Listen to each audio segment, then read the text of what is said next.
When we think about projects, we usually think about complex, expensive ventures undertaken by large corporations. In reality, almost everything we do can be defined as a project.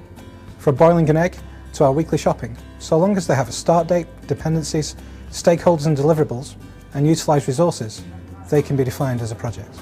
Take, for example, the task of making a cake for Tom, my neighbour.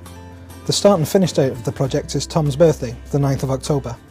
My key stakeholder is Tom, so I consider what Tom likes, in this case chocolate, Tom's allergies, in this case gluten, and any other relevant information, in this case the fact that Tom has 8 people in his family. I also consider the task dependencies.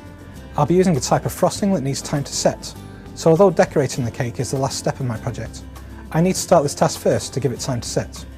Approaching a project like this allows you to see the project in a robust way.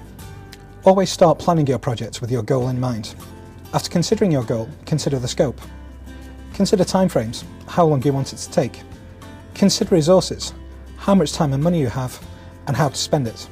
And consider your goals and objectives, what you are trying to achieve. Only after you've gone through the goal and scope definition stages can you go into the design and implementation stages.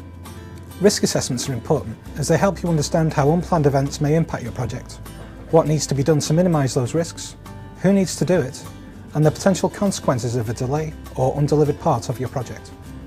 Microsoft Project and similar planning software are great as they allow you to order tasks that are low level but required in order to achieve a much greater goal.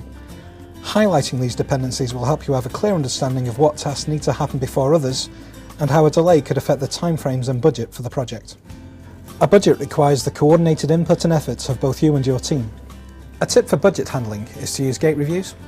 This means that you only commit more money and resources at certain points of the project, and only when you're satisfied that you're progressing at the speed you need to be progressing at. Having these gate reviews in place is a great way to exercise control, and allows you to say stop before it's too late. Be flexible.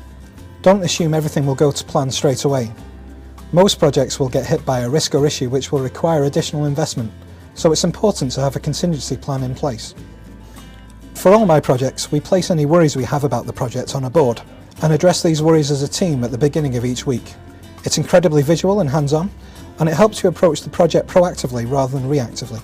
Remember, there's no perfect way of running a project, but having processes in place that help you highlight best practice, as well as what not to do, will ensure that your next project will always be more efficiently run than the last. After any project, ensure that you have a review. Figure out what worked, what didn't, and collate any ideas the team have going forward that will help you approach the next project in a more efficient way. Here on BizCrowd.com, we have a whole host of resources and forums with tips on how to run a business. Feel free to browse through the website.